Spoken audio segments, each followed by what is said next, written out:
Well, thank you everyone for coming to this afternoon's session. We'd like to welcome you. My name is Stephanie Hammerly. I'm with the University of Wisconsin.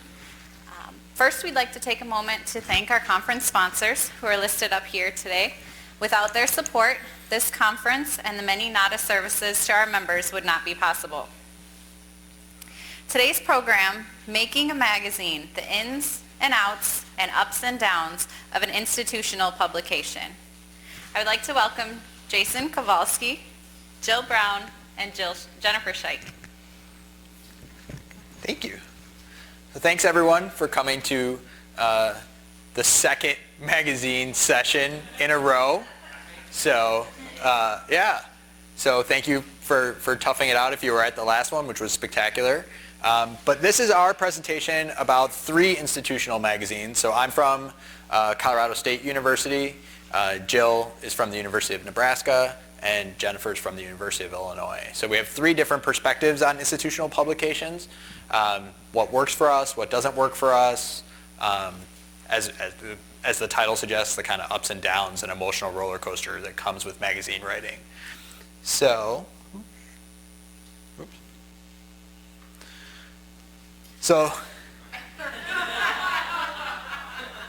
yes, I'm gonna stop now. It's not gonna get any better than that. So these are 3 examples of our magazines, and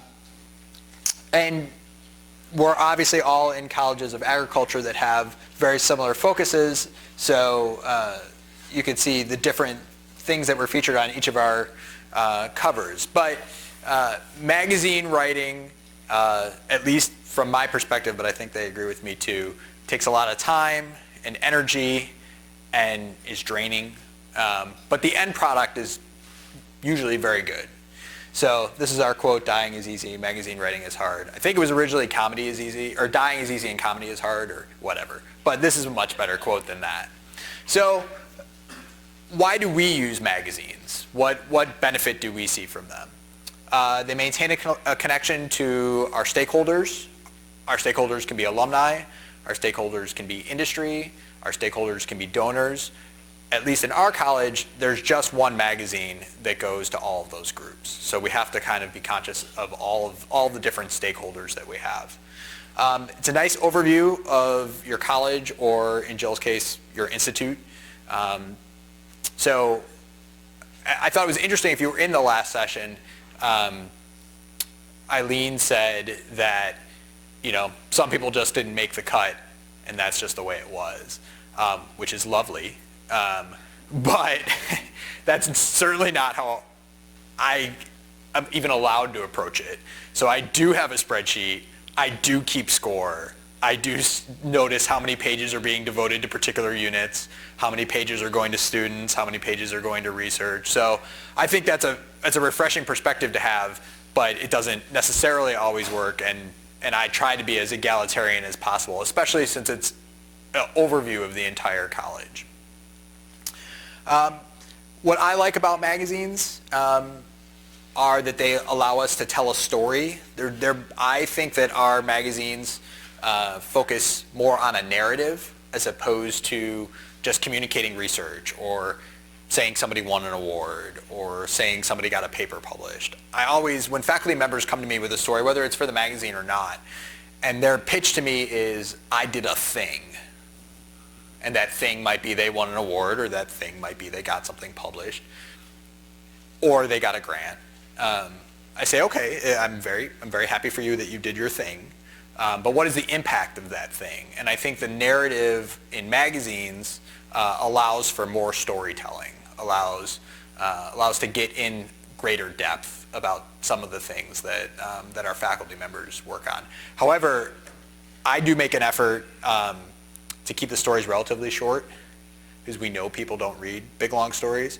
So I shoot for 400 words, and then I send it to the faculty members and they make it 600 words, but I know that's going to happen every time, so they end up in the 600 word range. But I try not to write big long stories unless I absolutely have to.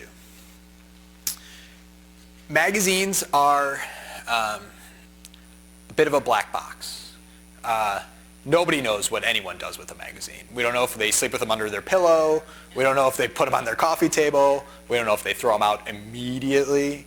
And the only good way to find out what people do with magazines is to spend lots of money on a survey, where invariably you're going to find out not what you want to find out. Either they want more, which is impossible, or they don't want it at all. And neither one of those is usually workable. So we just hope for the best. I always want to sneak something in there to see if someone's actually reading it and what they do it. Like, if you read this line, you get $1,000. But go to this website. But that never happens. So when we do it digitally, though, when we take the print publication and share it digitally, we can track some metrics. We can get some data from that. And they just look lovely, which is what administrators love, right? Like, make me a pretty magazine. Okay, I will make you a pretty magazine. Back that truck of money up, and we'll start making magazines. So, but they do have a lot of visual appeal. In our college, we still have a lot of alumni that are older, so they like the tangible magazine that they can have in their hands. Again, we don't know what their long-term relationship to the magazine is, but they feel good when they get it. Or they don't, and then they send me a nastygram when they get it. But that's how I usually measure the success of a magazine, is how many nasty emails I get when it comes out. And if it's fewer than 5, I win. So I'll take 4.5 nasty messages about any magazine and consider it a victory. We all have a lot of considerations when we put our magazines together. So obviously the first is how often. Alumni often want it more often. How many times can I say often? But they want more issues, and usually the standard is either once or twice a year. But you probably, if you asked your alumni, they would say, 4 times a year, or twice a month, or once a week. So frequency is a question. Do you want to only do it digitally, which some colleges, at least at Colorado State University, have moved to an all-digital publication? I have suggested that. I've been nicely told, forget about it. We will still do it in print. And what I have argued is that's where the real savings will ever come from. This magazine will only stop costing as much as it does if we print and mail fewer of them. And not if we print and mail 1,000 fewer of them, like 12,000 fewer of them. And there's been absolutely no uptake on that. So we will continue printing, and we will continue mailing. And we'll do it digitally. For us, the cost, there's an upfront cost with our creative services department that designs the magazine. So there's a cost that's printing and design together is one cost, and then mailing is another cost. And it's about half and half for us. So we tax the departments for the mailing. So each department kicks in, we have 5 departments, kicks in $2,000 for the magazine's mailing. And that's independent of how many alumni of theirs get it. They all kick in the same amount. I suggested doing the same thing with design and printing and was thrown out of the room. So, and I also don't know that I want to get involved in a pay-to-play conversation with my departments. Like, well, they got 7 pages and I got 10 pages. Why is they paying what they're paying? I don't really want to get involved in that, but I was going to tax them all equally for printing and design and mailing, but they told me no.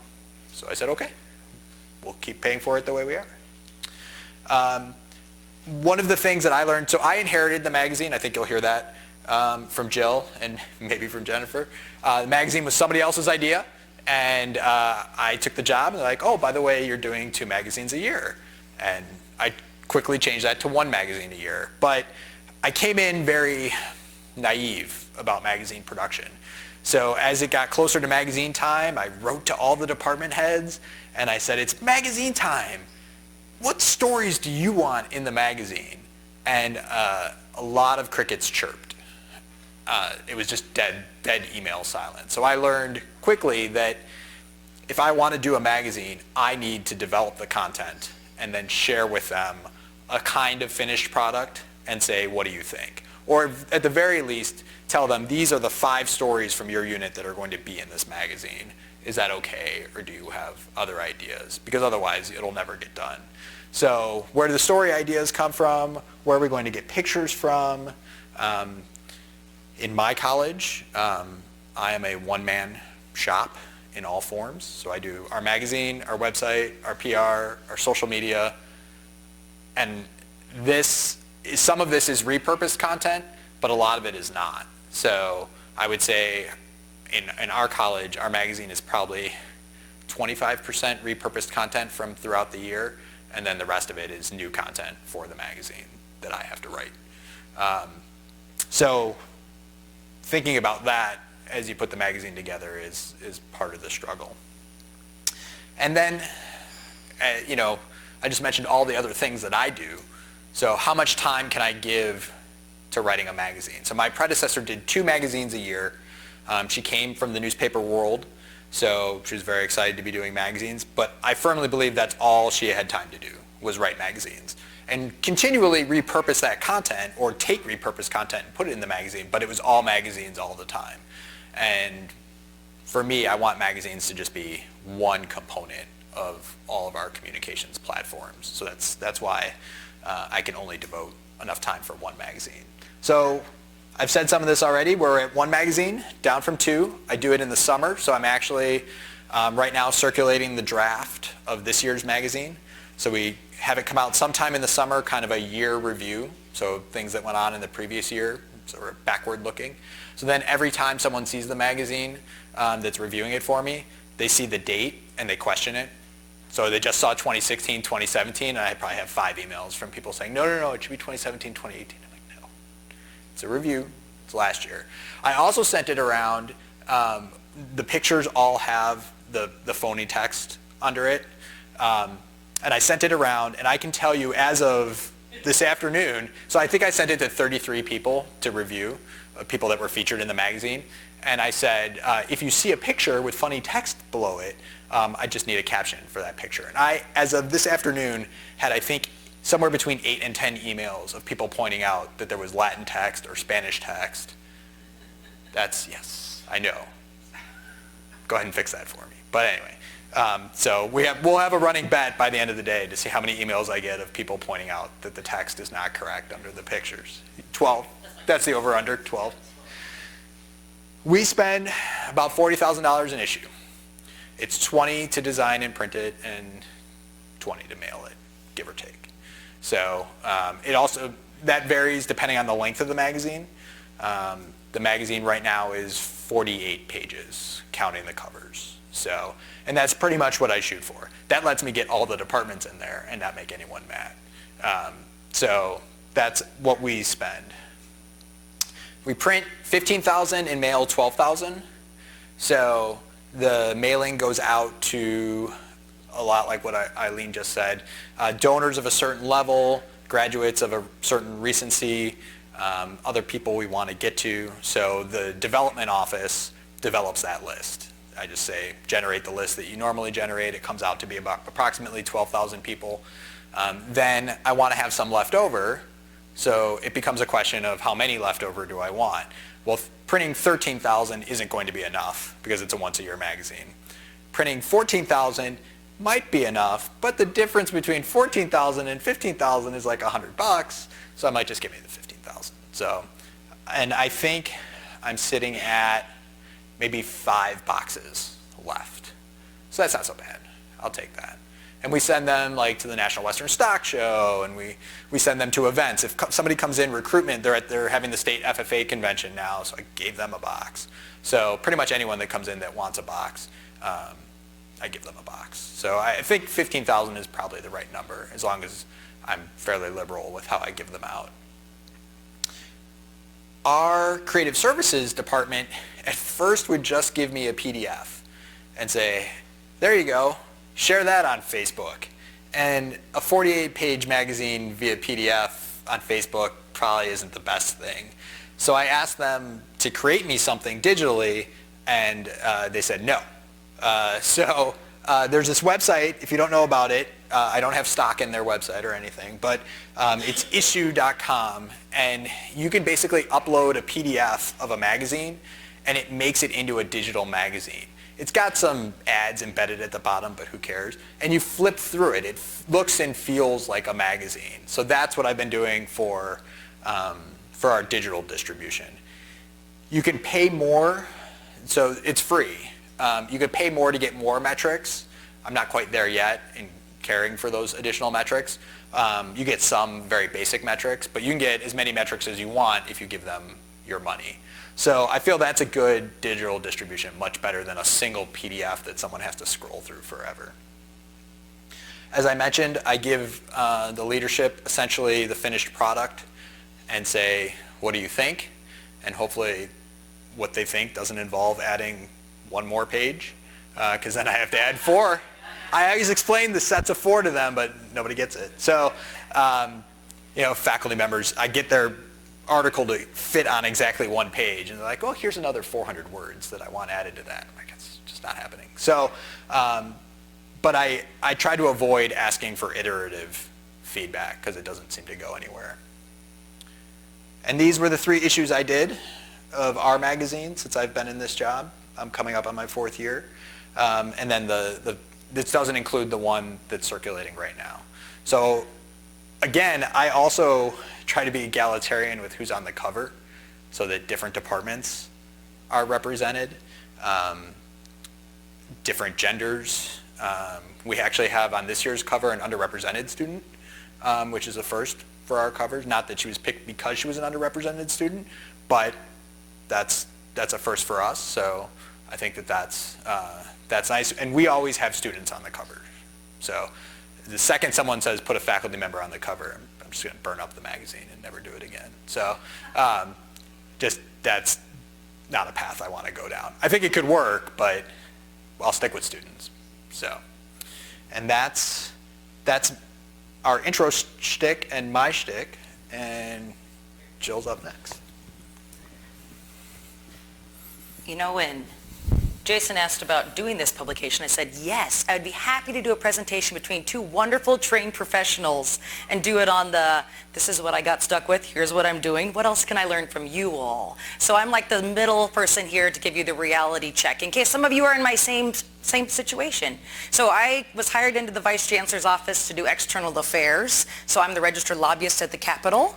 I meddle in alumni relations, I meddle in donor relations. And then I was given about 18 publications from our Vice Chancellor, and he said, yeah, this is like everything going on here, and I would like it to just be one, so you also do that. Sweet. I'm a trained broadcaster, so radio, TV, totally fine with that. Print material freaks me out. It still gives me heart palpitations. But we've come a long way. So I've been doing our magazine now about 7 years. And like I said, it's gone through a lot of different iterations because when I inherited the magazine, I also inherited a writing team of about 7 different people who were helping me to write the magazine. Well, about 3 years in, we went through significant budget reorganization and restructuring, and all those people were let go. And so then it was here we go again. And so I was fortunate enough that I have 2 wonderful people that I work with on the magazine now. But in the course of doing that, it obviously looks very different. Because every time we've gone through a iteration, I've taken it as an opportunity to kind of throw the doors open. Let's see what else we're doing. Honestly, I steal from all of you. I subscribe to like all of your magazines. I have a giant container in my office with the people who work with me. We literally just go through them and tear out things we like and then put them in another receptacle. Like, here's everything we want to steal for the next time we do a magazine. Because we're still very much learning and growing at Nebraska. Because we're structured different. We're an institute of ag rather than a college. So research, extension, the teaching missions all float up underneath me. We're also system-wide, so we oversee our other campuses in certain aspects. So it makes it a little tricky sometimes to totally steal from some of you, but if you're ever looking at my magazine, you're like, that looks familiar. That is not by coincidence. So where we're at currently with our magazine, it's called The Growing Magazine. The only thing that hasn't changed over the years is the masthead, but honestly, it'll probably change too, because it's kind of nice. They do kind of give us full liberty to kind of play and see what's going to work best in that sense. So we are at 2 magazines a year. Like I said, kind of a cornucopia of publications to that. It costs about $40,000 per issue to design, print, and mail. The way ours works is, like I said, I have 2 writers who work with me. I don't do any writing. You don't want me to write ever. So I'm more the editor of the magazine. So I have 2 writers. And basically how it works is we meet before anything ever starts. So before anything ever starts, I meet with not only the writers, but also the people I'm going to hire to take pictures, the people I'm going to hire to design the magazine, and we all visit about what's the goal. Where do we want to end up in the next 4 months on the end product? And then we all kind of depart and then come back together again in 2 weeks. Because I always think designers are like florists. I don't want to tell them what to do ever because I'm not gifted in that area. So it's been kind of fun too to go through that process because a lot of our designers on campus were never given full liberty before to actually have any say in it. Usually they're told very specifically by a department, I want this. I tend to be more, here's the message I'm trying to tell, you help me tell it. I always joke, I've been drinking the university Kool-Aid a long time. I've been there 18 years. And so I try to hire non-Kool-Aid drinkers all the time because I need people to do a reality check on me sometimes on what actually makes the cut in the magazine. So as we look at content and so forth, I also keep an Excel sheet. I'm more trying to keep a tally, though, to make sure I haven't forgotten anybody. Given the way we're structured, that's about 1,900 employees. So there's no way I would ever put any sole faculty member on the cover because I would never get all the way back around. So we actually usually go with more artistic shots. On occasion, we'll put people on the cover. I also, when I started, said I would never do a themed magazine, but the last two have totally been themed. So I'll leave those with you too. And those are for very specific reasons. But my point is more, I don't think we know what we don't know until we get in the midst of all this craziness sometimes. And the reason the last two actually were themed was because we could kind of see on the horizon what was going to happen at the legislature, at the State House, and we knew we were going to probably be dinged pretty hard for extension and research and the amount of money that we take in. So by fluke, I don't know, the entire magazine was all extension and all research. And I worked a lot with our teaching deans to talk about why we were going that route. They'd still be represented, but we're going to be very targeted this time around. Our last magazine, and like I said, I'll leave copies at the back, is entirely different because we're tearing down 2 residence halls, and we knew we couldn't do that without paying homage to the people who live there. So it very much looks like a high school yearbook because it's a lot of pictures and a lot of quotes from people who lived there for the first 8 pages. And if you had asked me 7 years ago if I would have ever allowed that, I'd be like, heck no, that's way too much content to not use. But in all reality, we just had almost 400 people on campus who hadn't been on campus since they lived there as a college freshman. So it was an opportunity I didn't want to miss either to not feature those kind of people in a magazine and give them a walk-away piece as well. Design-wise, we outsource all of that with our university communications. We print about 34,000. We mail to 30,000 households. Those 30,000 households in Nebraska would be, given the size of our state, we have a lot of people who don't have degrees from us but consider us their home institution. So that's why that number is so big, because whether or not there are alums, they're getting the magazine, and then if they have had any kind of relationship with us over the years, we add them into that magazine as well. Then obviously all donors as well, but that's why that number is pretty high for Nebraska. Like I said, themes, I always swore I'd never do a theme, and we're already looking at the next one. We're about ready to go through a strategic discussion at Nebraska about what our goals and priorities are going to be, and I'm not going to lie, it's probably going to be very much heavy on that in the Growing magazine, because I'm either always trying to do cleanup or I'm trying to prepare for what we might need down the pike. And so that's why we ended up going with theme magazines. But that definitely was not what we did for the first 5 years. This is kind of the mode we're in right at this moment due to the budget cuts and so forth. Leadership involvement, I am blessed in my role that I sit on the leadership council, on multiple leadership councils, both at our institute level as well as in our president's office level as well. So in other words, I kind of get their buy-in all the time. And I like to carpe diem the situation. So like the magazine comes out, I put it right in their hands, and then immediately I send them an email and I say, what was missing? What do you want to see next time? Because if I try to ask them any other time, as you mentioned, it's total crickets. You know, like, no, whatever you did was fine. But I found if they have it in their hands, that's usually right when they're thinking about it, and they're usually really annoyed that I have left off some program or some person. And so then we just kind of keep a running list for the next magazine about here's who else might want to be featured, and here's how we might use them, and so forth. The way it goes as far as proofing is concerned, I usually actually don't involve them until it's almost ready to go to print. Because I found similar to Jason, that's what we were laughing about, people wanting to edit captions and so forth, or not edit them, is our leadership originally when I tried to give them stories, I'd be like, here's all the stories I'm going to put in there. Read these. They were like, what's it going to look like? I need to know what it's going to look like. So now we don't involve them until it's closer to the finish line. I do also hire 2 outside writers and editors to look at the final copies. So people that have not seen the magazine at all and actually don't even have a university tie to go through those final 2 checks. I was joking with them last night. I had a very bad typo about 3 editions ago, and after that I got a little panicky, and now I've got an extra proofreader just to make sure that doesn't happen again. I might have misspelled global on the cover. Our magazine, right? You can't come back from that. Although it's so funny, no one in my leadership team now it's recorded, but they never did catch it. It was more some cute stakeholder that called me, and he's like, I don't want to give you my name because I know you're a nice person, but I just spent a lot of time Googling global studies. You don't have that. I was like, what is he talking about? He's like, look at your magazine. Dang it. So anyhow, and by that point, 34,000 copies down the hatch, they're out. By now they're all destroyed, but online it is correct. Speaking of online, we kind of went to a new format. I'm very blessed with a great team that I've actually hired mostly all from outside the university. So we have this great new web person who actually comes from the Fort, which is a Western store. So she looks at everything from an e-commerce perspective, which has been fantastic for me. So she built our entire website for fun, because she saw that we were just loading a PDF on the website, and she thought, I bet this could be cooler. So she built this great website, and I only heard about it from one of her other colleagues that's like, you should know she's built you a great website, but she doesn't want to show it to you in case this isn't what you want. Yeah, this is what I want. So if you ever go to our website, and I would click on it, but the internet's been a little sketchy, IANR.unl.edu, and then the growing is right across the masthead because it just came out. When you go to that website, every single story is kind of literally moving, and they're all independent. So in other words, you can print the whole PDF if you're so inclined, but in all reality, every story is individually posted, linked, all designed, so you can scroll all day long, whether you're on your phone or you're on your website. And the reason we did that is because we too struggle with, does anyone actually read these magazines? What is it they're reading in the magazine? And so forth. So that's why we've now really hit that hard. And what's really nice about that dynamic distribution is you can see, like, this was just a real quick, this was like a freebie read. So the orange line is when we used to load it as a PDF. The blue line is when we loaded it this way. So you can see it was a significant more number of hits because of the way people were able to just click one story or click one article. And then from our perspective, we're loving it because now we're seeing which articles they actually cared about. Which articles did they actually think were interesting? Okay, now we know we need to focus more on those in the future. Obviously, it also makes them a whole lot easier to share on social media as well. Yeah. IANR.unl.edu.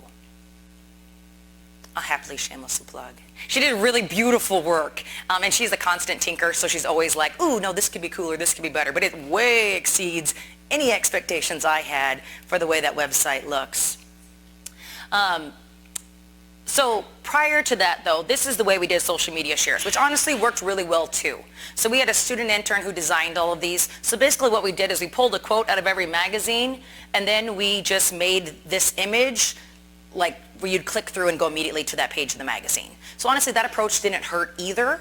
So if you don't have the ability to design this really cool website, this was actually pretty effective too. So as we're building the magazine, we're always building all these infographics too. That way we can use and reuse them. And what we found is if we use one person and one quote, usually then their mom, the grandma, the aunt, people who don't get our magazine, all pick it up, share it, use it. So it's been a good way to kind of make some stories go viral that might not have ever gone viral about beef research in the Panhandle amongst anybody else but the beef community. But since they all like Homer, yes, let's share Homer's story. This is my friend Homer. So it's been kind of a great way to make that work. The other thing is, since we were going through, like I said, budgets, conversations at the Capitol and so forth, we have a university hashtag we use for those conversations, like for the whole University of Nebraska system. Well, everyone else was always just putting up content and putting up like statistics. We were always putting these up, which meant we were always getting the most likes, retweets, etc., because it was pretty and it was eye-catching. And frankly, at that point, we felt like we were educating 2 audiences too. So we're educating our external audience, but we're also frankly educating our peers on our other campuses sometimes. Sometimes it's always a nice reminder amongst our med center, our urban campus, etc., about what else we have going on. So that was the other way we did that. And with that, I'll switch it over to Jennifer. Thank you. I'm going to take the clicker from you. Yes, please. Thank you. Alrighty. Well, first of all, what I do love is that we all come from such different experiences and shops. And so I'm going to give you a little bit of background on our magazine, but then I want to talk to you a little bit about some of the why behind what we do. So we produce 2 issues of our magazine, Aces at Illinois, each year. This was something that I had inherited, but I'll get into that a little bit more in a bit. Briefly, I feel pretty good. Like, I want our dean to see this because ours is a little bit cheaper. We're at $20,000 per issue to design, print, and mail. But we have an in-house designer. So I have a very small team. It's myself, an in-house designer, and I have just added to my team. I now have 3 writers on my team as well. So we're fortunate to have an in-house designer, and so we get to spend a lot of time dreaming and thinking and strategizing about the magazine. We're always in magazine production mode because once you get one done, you're in some stage of the next one. And so we print 24,000, we mail about 19,000. The other 5,000 get distributed at Farm Progress shows, FFA convention, highly used by our recruiters. This has become a tool that they really use a lot. It was not my first intention. I wanted to, when we changed the magazine, I wanted it to be more enticing to students, but they really get a lot of mileage out of it, and students have really responded well to our magazine. Unfortunately, we're not super cool in this area yet. We email a PDF out of our publication. We've decided not to do an e-publication. We looked into that, but financially and logistically with time and with all the responsibilities that we're trying to do with a small shop, at the time it was just 2 of us, we just couldn't handle also doing that. But we are going to be developing a web magazine, so just a version online where we're able to share those more easily on social media. So I would say we've fallen into what Jill used to do, linking people directly to the page of the PDF when we share the story. We have kind of some hybrid versions, but we're excited because we're getting ready to go through a web design, and the magazine is a really important part of our home website redesign. One of the things that we started doing was we have an online submission process for story ideas. So if you have a story idea, you can submit it at any point throughout the year. And we highly encourage that because, yes, we also run into department heads saying, hey, why don't you run this story? And we're like, it's in the magazine that's on your desk right now. Like, they forget. They've got so much going through their mind, and they're like, this is a good story. And we're like, yes, it is, but we've got it. So now, with this online story submission process, it also allows us to send out the link to engage people all across the ACES campus, extension, teaching, research. So people want to be a part of it, but the stakes are a little higher to get your story into the magazine, and we'll talk a little bit about that as well. The leadership is involved in approving story ideas. So our leadership, which is basically like our dean and our assistant and associate deans and all of our department heads, approve a slate of story ideas that I put together, and then they also see the stories before they go to print. We've never had any issues with that, but it does allow them at least a chance, and it gives me a little bit of a backing that you all had a chance to see it. And sometimes department heads know things that we don't know about research or about stories, and so I like having that extra set of eyes on it, but you know, it's not always easy.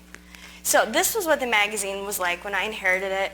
I previously was a news writer, so I wrote stories for this, and what they would do is we would take our news articles, we would take like a 600-word news article, chop it in half, and that was our magazine story.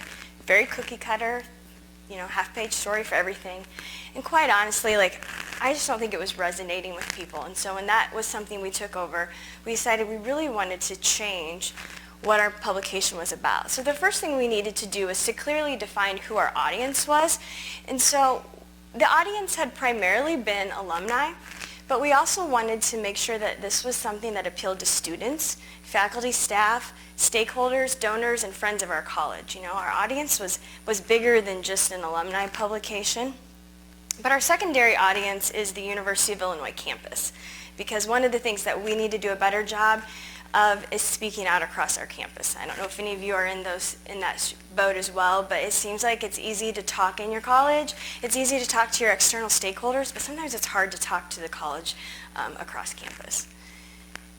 So So one of the other things that we looked at was redefining our purpose. And so we really wanted to morph the magazine from regurgitated news articles to telling our ACES story, helping connect people to our college, and moving them to action.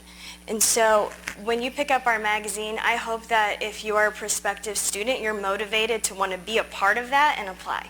If you're a current student, I hope you read something in there that makes you want to engage at a deeper level. If you're an alum, I hope you pick that up and think, hey, I could go do that. I could go to family academies and help Tina out. Sign me up. If you're a potential donor, I hope that your heart is stirred and that something moves you and that you think, I want to be a part of something bigger than myself. College of ACE is a great place for me to land. If you're a mom and you're trying to make decisions about healthy eating for your child, I hope that that magazine helps you make a more informed decision. Every story in our magazine has an intended goal and purpose for what that story is supposed to do. I do have to check a few boxes off. I can't put out a magazine that does not include the Department of Animal Sciences in some form or fashion. But one of the things I told them from the very beginning was you will not have equal coverage in every issue. You will get your moment, you will get your cover, you'll get your day in the sun, but it may not be in this issue, but you will be in there. One of the ways that I do this is through our accolades section, which is how I won this amazing award. So we have a 2-page spread towards the back of our magazine, short little news briefs about the cool things that our students and our faculty are doing. So I kind of set the bar at it has to be like an international, national, or at least a state award or a huge campus award. This is not like where we do our own departmental awards.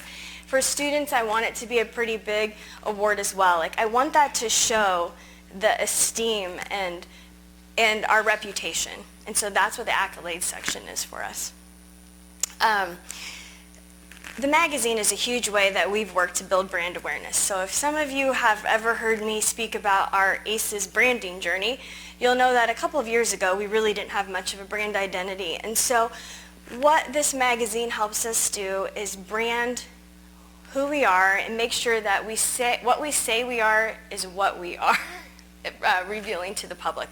And so each of those stories links back to one of our core brand attributes. So one of the most important things for me is the process of choosing stories. I spend a lot of time on this, and the very most important thing I think about is what's in it for the reader. People in communities have challenges. Does the story speak to a challenge that people face in their life? People want to feel like they're part of something bigger. Does the story engage them as part of our ACES community? Does it promote a continued interaction with who we are as a college? And people want exclusive content. Is this something that's unique to our college? So I am proud to say that there are very few, if any, regurgitated stories in this magazine. It's all fresh content, and it's important to me. So those stories don't go out until after the magazine is published. So we want that to be unique content, because if we put it out in the news or on social media, why would you want to read it again? I don't want to waste your time, because your time is precious. And so I want to make sure that if I'm going to spend the money to print this, it's something somewhat unique and special. Also, I look at, does this story emphasize, as I said, one or more of our brand attributes? That's like my check. I don't necessarily push that out to the department heads and the deans as they're reading it, but that's my way of knowing, am I reaching my goals for myself and trying to uphold our brand identity?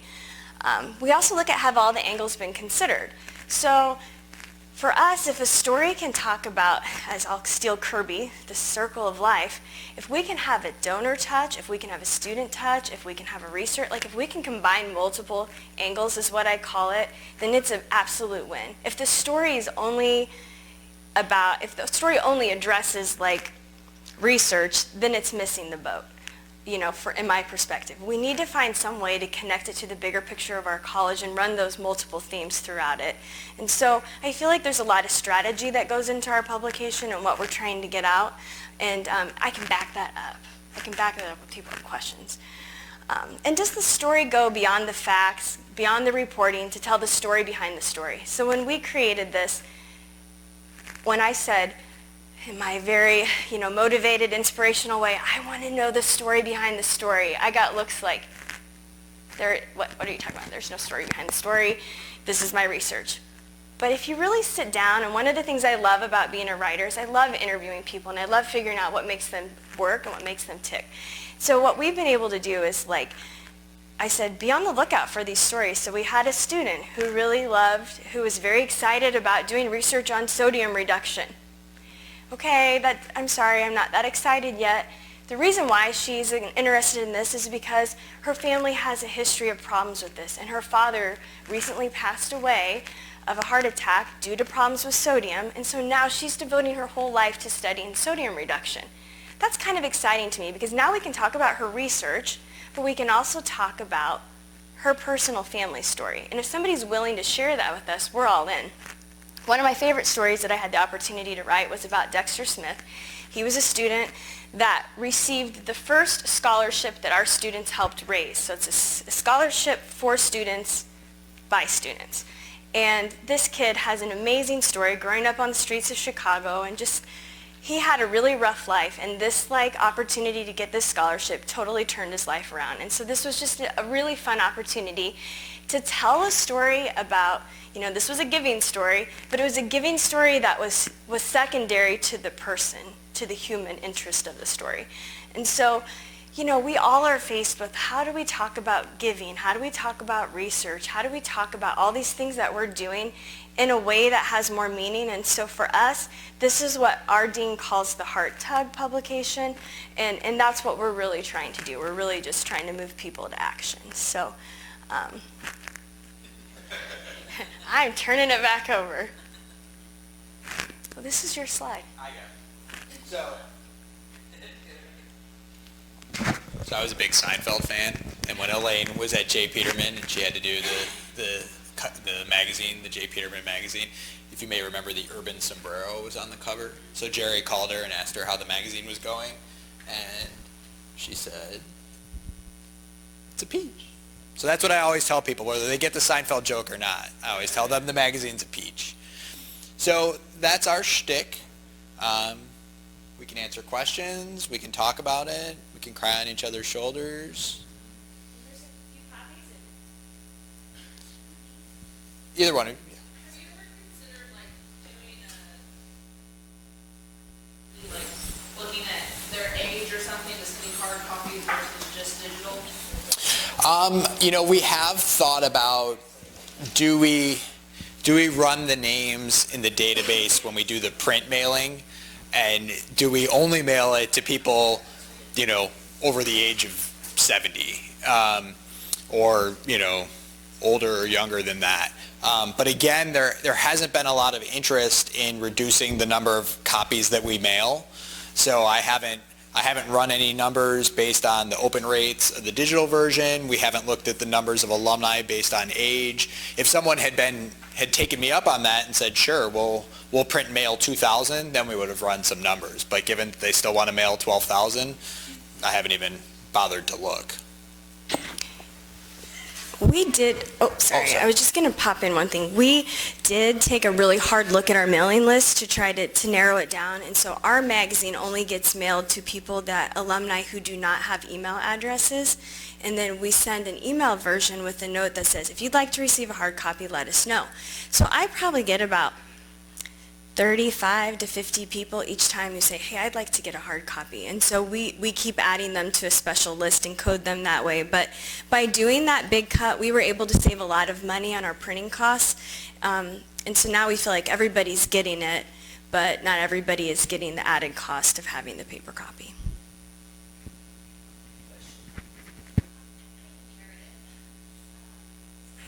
For my fourth-round job, 2 publications and each cost $12,000, and one is a really dry technical annual report with a lot of graphs and various forms of our funding that is just not exciting content. So I'm thinking about just stopping that and maybe adding a couple pages in our student program and research publication, and doing it once a year. So it costs less and is meaningful content, but I guess, I don't know, I'm asking, what do you think about that?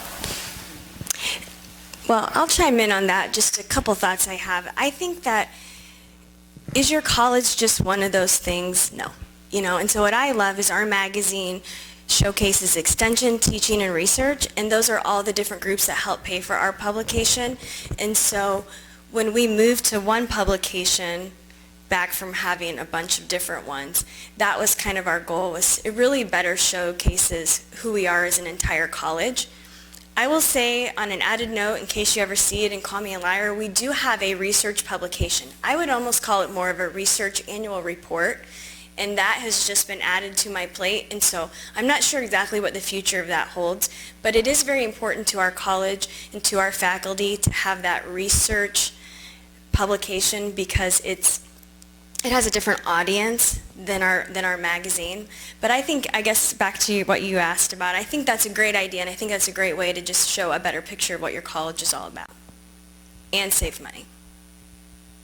Yeah, I'm not a big fan of printing annual reports unless we're made to. So for me, can you make an annual report into a digital and distribute it like that? I mean, are there people that still need hard copies of annual reports? Maybe, maybe not.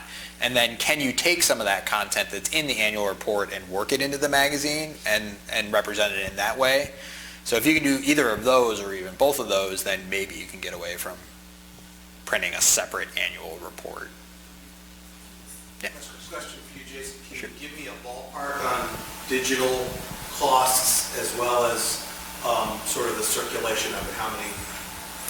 So we send, I mean, when we email it out, we email it out. So like if you have a pulse and you know what our college is, you're getting the magazine. So, and probably some people that don't have a pulse also get it. I get some of those letters. But, so digitally it might go, I couldn't even guess, because they literally push it to all of our alumni that we have email addresses for. So all of our alumni that are coded in the system, all of our donors that are coded in the system. So some of the same people that get it in print will also get an email, because we don't parse those two out. Though I do make a conscious effort to make sure that the print one has probably gotten to them before they get the email. So I delay the email by a week or so that I know that they're out in the world. The cost of doing it digitally is zero, because our creative services people just give me the PDF and I load the PDF to the website. So there's zero cost for the digital, either the distribution using Advance or the loading it to the free website. Oh, so that is a free website. Yeah, it's free if you want minimal analytics, and it's more money if you want lots of analytics. And right now I don't need lots of analytics. So yeah, it's kind of a cool website. I think they do house some ads on it, but it's not really the end of the world. In the coffee shop now, so we have a magazine meeting Monday, and I've already torn out pages. In the copies you mail, do you ever include the reply envelopes so people can mail in donations? So I was actually going to ask you all that question, because I always want to put one in there, and everyone's always like, no one does those. We do in ours, Uh-huh. and like every issue we have a conversation about it. Do you think do you see a pretty good return? We just planned to have $500,000 that came through our magazine. See? So I have good like Yeah. footing to go for, but every issue we have that conversation with some of our internal stakeholders. And, but this is just a nice piece for people where maybe we should be asking, well, this is, we're also doing that. Uh-huh. I'm curious what everybody else was. Yeah, we don't, but I would like to. We don't, and I don't want to. Yeah. But here's why. I'll tell you why. If our dean says we need to do it, we'll change our mind and do it. We're getting ready to go into a huge campaign in October, and I absolutely believe that this publication is about, stirring hearts of donors and getting them interested in giving. What we're trying to explore is, in our publication, as you read it, you might read a story about our, the autism program, and it's woven into the story how you can give and donate. I feel like a more subtle ask to me as a reader has more power than if there's a pull-out card in there personally. I will not argue that, if it gets a couple people to donate, then it's probably worth it.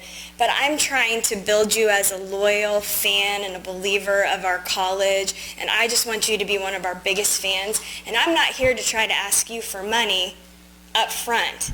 But what I think could have some power and what we've been discussing is how do we follow up? So a great issue goes out, we have a lot of good donor stories, a lot of stories that kind of weave in, let me call them impact stories, that weave in kind of an angle of how you can get involved in supporting our college, and then you follow it up with something. But anyway.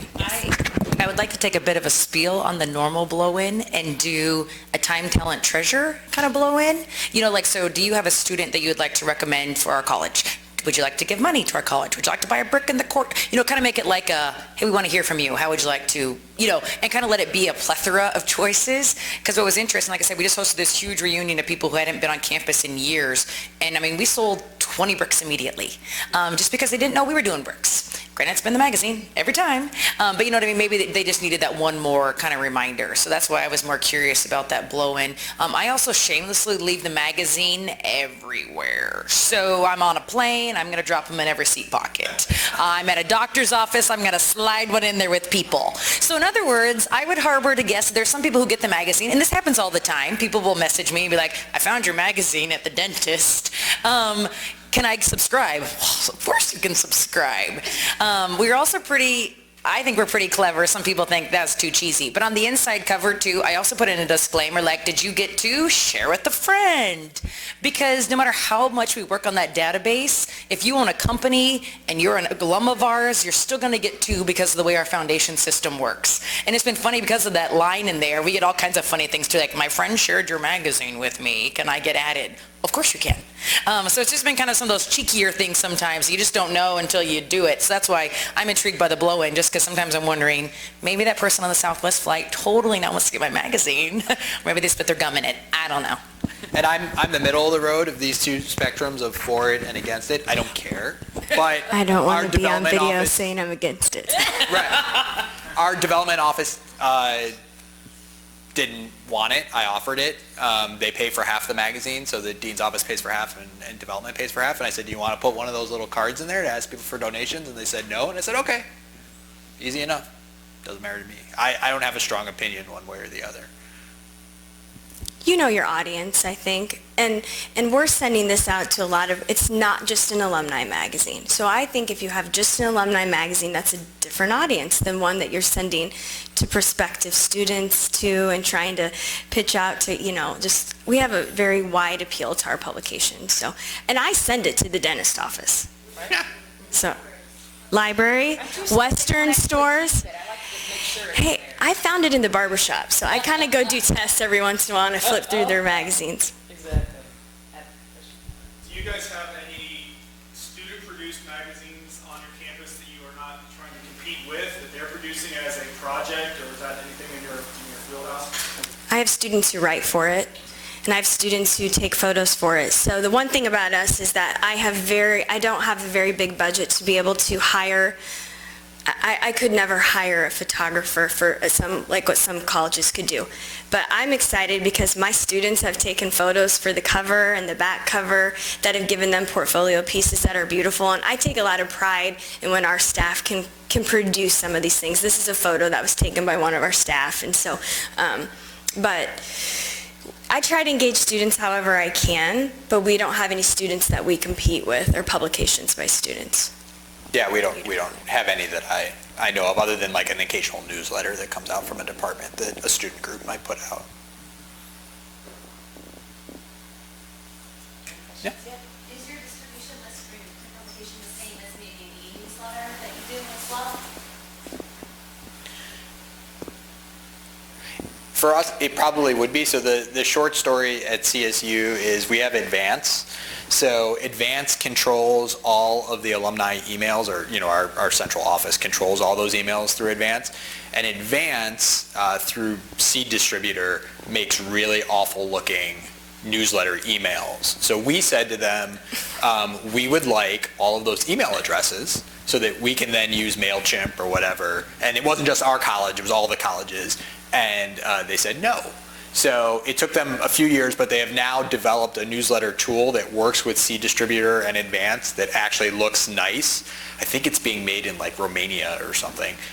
They contracted with this company in Romania. And so we can actually do that now. So we're just getting into the newsletter sending game. I've done 2 for one of our departments. We haven't done a college-wide one yet, and I don't want to do a college-wide one near the time that we're going to release the magazine because I don't want to hit all of our alumni twice with 2 rapid-fire emails. So I'm shooting for the fall, and then to use, so it would probably be the same list. So we do IANR News Now. It comes out weekly, so it comes out every Thursday. It goes to about 4,500 homes, and so in those 4,500 addresses, it's kind of everything under the sun, and so that's definitely not all of our alums. We send out a plea to our alums all the time to subscribe, but that I mentioned earlier how I shamelessly steal. If like you forget to put everybody in the BCC and they're all in the 2 line, they're all getting added. If I think they have any interest at all in what we're doing, so we send that out. And so growing, we strategically place out when a story is going to appear in there. It's definitely not. We send out a thing about our whole magazine, but then we also replace content, etc., in that weekly newsletter. Other questions? Deep thoughts, inquiring minds. It's almost break time.